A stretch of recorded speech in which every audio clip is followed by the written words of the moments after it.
السلام عليكم راقياتي، واش راكم؟ واش حوالكم؟ ان شاء الله يا ربي تكونوا كامل لاباس وصحتكم بخير. وانتم تشوفوا فيديو اليوم اللي كالعاده قبل ما نبداوه نصلي ونسلموا على خير الانام سيدنا وحبيبنا محمد عليه افضل الصلاه والسلام. قبل ما نبداو الصح اول حاجه اليوم شوفوا راح نشارك معاكم مادام شوفوا البرد والنو هاك تعرفوا الشتاء. قولوا اللهم غيثا نافعا. يعني نعمه من عند ربي. احنا وين نلقاو النو ونلقاو البرد نروحوا طول للحبوب. اليوم شوفوا جاتني على اللوبيا. واش نقول لكم؟ سنيت غير وقتها يطلع النهار باه نطيبها. هي في الحقيقه اختي اللي هضرت عليها، وانا عندي واحده الطبيعه شوفوا اللي يهضر على حاجه قدامي سيبا نسخف عليها ولازم نطيبها. مالقري بنتي ما تاكلهاش وانا جيست ناكل منها شوي برك تعرفوا مع الكولا نيفيتيو هما هادوما اللي يديروا لي غاز على قد ما نقدروا. بصح واش سخفت عليها لازم نديرها. راح نشارك معكم تاني الرفيس تاع الزيت زيتونه. درك عم بالكم الشتا وزيت زيتونه جديد كان المرحوم هو اللي يشري لي سنا البنات والله ما شريت. كان عندي الزيت تاع ملول مازال كيما راهو. ريحه المرحوم. كما قلت لكم راح نشارك معكم الوصفه اللي شاركتها معكم ديجا في القناه تاعي الاولى.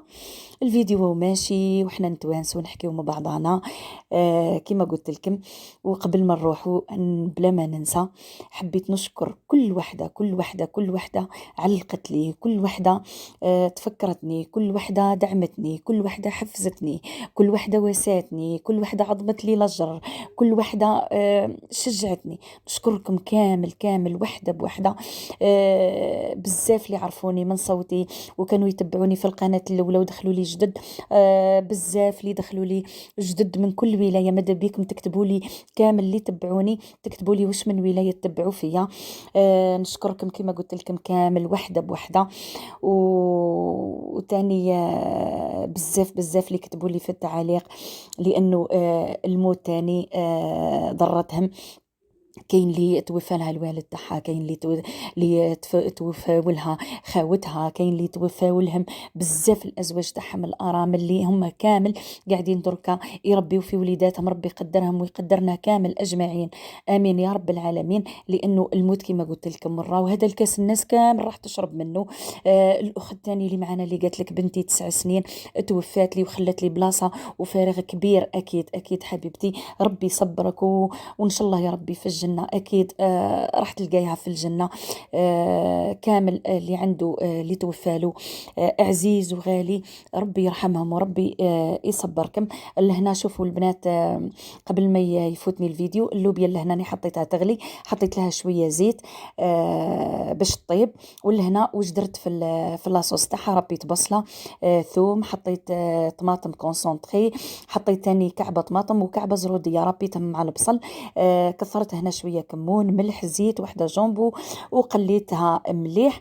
ومن بعد باش نزيدها شويه هريسه وباه نزيدها للوبيا تاعي تجيك اللوبيا بنينه عسل لا لحم لا لحوم لا والو.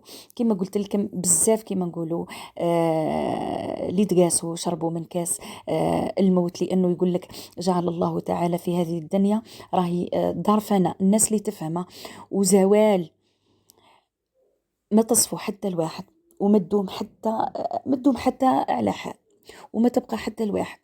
إن أضحكت أبكت وإن سرت أحزنت وإن أراحت أتعبت. كل حي فيها يموت، كل مخلوقة إنسان والله حيوان والله شجرة كل حاجة في الدنيا دي يموت. كل مخلوق فيها يفنى. قال سبحانه وتعالى كل من عليها فاني ويبقى وجه ربك ذو الجلال والإكرام. شوفوا نتمعنوا في الدين تاعنا برك تلقاو الجواب لكل الأسئلة.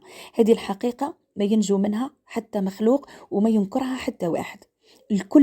الكل يذوق من نفس الكاس. كاين كيما نقولوا ناس دوك تشوفيهم مجمولين وعائله تقول لك انديري كيما نقولوا حتى كي يسمعوا بالموت تجيهم حاجه عاديه لانه هم ما تقاسوش. تشوفي العائله تاعهم كيما نقولوا صدقوني ما دايما حتى الواحد كامل نذوقوا من نفس الكاس كاس الموت. الجميع يموت والكل يرحل يوما ما ويفارق هذه الدنيا. الصغير الكبير الغني الفقير ماتوا الأنبياء والمرسلون والأولياء الصالحون. قال سبحانه وتعالى: أينما تكونوا يدرككم الموت ولو كنتم في بروج مشيدة. كنت تكونوا وين تكونوا، الموت راح توصل لكم. يبقى غير الموت هو الحقيقة الوحيدة في الدنيا دي، ويبقى فراق الموت هو أقصى وأقصى فراق وأقصى وجع في الدنيا دي. شوفوا، ما كانش وجع قد وجع الموت. الموت صعيب بكل حالاته، لأنه من الصعب تفارقي روح، هذيك الروح كانت جزء منك. شوفوا، يروحوا ويخليوا في قلوبنا ندبات، هذيك الندبات ما تروحش الأثر تاعها حتى كون يعدي أيام وسنين، بصح يبقى القلب هذاك يوجع، حتى وتحبس الدموع، حتى وما بقيناش نبكيو، بصح القلب كي تتفكر هذوك العباد قلبك يوجعك. ما كانش خلود في الدنيا دي، ما كانش. هذا مكان الفواجع والآلام. الدنيا فرقتنا عن أرواح كانت لها أقرب الناس، وهذه الدنيا راهي دار ابتلاء وامتحان، يمتحن فيها الإنسان بالمصائب والأقدار المؤلمة. ومن أعظم المصائب اللي تصيب الإنسان هي مصيبة الموت وفقد الأحبة. صدقوني، وقد ما يفوتوا لي مات هذاك قد من الوجع هذاك يبدأ ينقص بشوي، ويشتاركوا في هذه المصيبة المسلم والكافر كيف.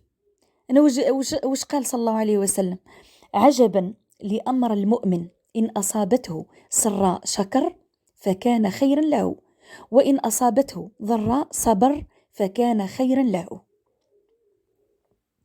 حقيقة ما نهربوش منها، الموت مرة وشربوا منها الناس كل. فيا من ابتلى بفقد عزيز اصبر، واحتسب الأجر من الله، وأرضى بقضاء الله، واعلم أننا كلنا لله، وأننا إليه راجعون، وعن هذه الدنيا راحلون. فنبينا محمد صلى الله عليه وسلم ابتلى بموت جميع أبناء وبناته في حياته ما عدا فاطمة رضي الله عنها. ما أشد هذا البلاء، ما أقسى هذا الوجع. ولا تنسى أن هذا الفراق ليس فراق للأبد، بل هو فراق مؤقت بإذن الله.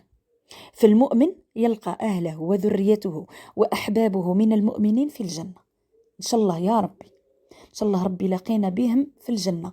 كل واحد فقد عزيز عليه غالي، إن شاء الله ربي لاقيه به في الجنة. وعلى بالي باللي الموت مرة وصعيبة باش الإنسان ينسى، بصح هذا احتسبه أجر عند ربي سبحانه، وكل من عليها فاني. لهنا شوفوا، نرجعوا للفيديو. البنات اللي طلبت مني الكسرة خسيس بمقادير مضبوطة بإذن الله في الفيديوهات الجايين راح نشاركها معاكم.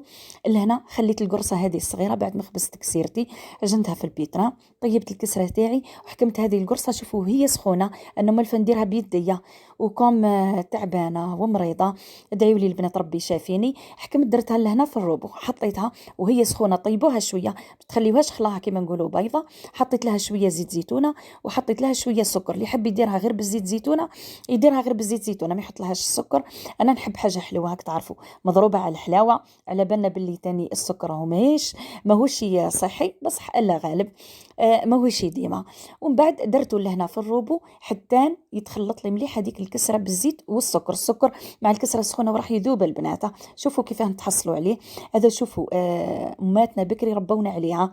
قولوا لي شكون اللي يديروا الاكله دي وشكون اللي ما يديروهاش. كاين كيما نقولوا لي تقول لك لا انا ما ناكلش الزيت زيتون، والله صدقوني اللي تربوا بهذا بالزيت زيتونه والعسل والاكلات التقليديه والله تلقايها مصحاح على الجيل تاع درك. الجيل تاع درك تلقايه صغير بعد وهو يعاني. على الأقل كما نقولوا إحنا رباونا ماتنا على الأكلات التقليدية. حطيتوا لهنا شوفوا زينتوا بحبات تاع دقلة. أنا زينتوا برك البنات. شوفوا والله من غير هدم كي صورت معاكم ضقتوا من هنا. شوفوا ديت نهار كامل وأنا شبعانة. أي كي نقول لكم شوفوا يقهمكم واش نقول لك. وأنني ما ناكلش منه بزاف لأنه يضرني البنات. عم بالكم باللي موبيريا على المرارة والحاجة تاع الزيوت كامل يعني نورمالمون ما ناكلهاش. بصح انا هاك تعرفوا مرا سخافه قال لك وشي وقال لك اخرتها موت. وإحنا رايحين مالها، ما خليهاش في قلبي حاجة نسخف عليها ناكلها، أنا هذا هي طبيعتي. شوفوا اللوبيا تاعي اللي هنا بعد ما طابت، شوفوا كيفاه لبات وجات خاثرة وثقيلة. حطيت لها زوز قرون فلفل، هما لا حارين لا والو، واش هي كيما نقولوا كي حطيت فيها الهريسة جات شوية معاها الحرور. وكون بنتي ما تاكلهاش أخيتكم بردت فيها قلبي شوي، ومن بعد والله قعدت كيما راهي. أنا ماذا بيا كيما نقولوا كي نطيب الحاجة نلقى لي من نمدها بعد ناكل منها شوي، ونصدقها صدقة عليا وعلى بنيتي إن شاء الله. كيما قلت لكم هذا واش ينفع في البرود.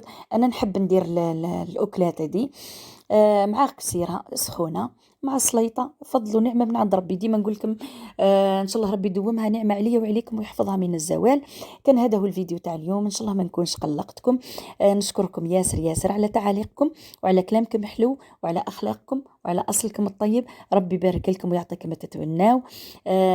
ما بقى لي غير نقول لكم نحبكم ياسر ياسر، طلعوا ياسر في رواحكم، ما تبخلونيش بهذاك الجام والبارطاج.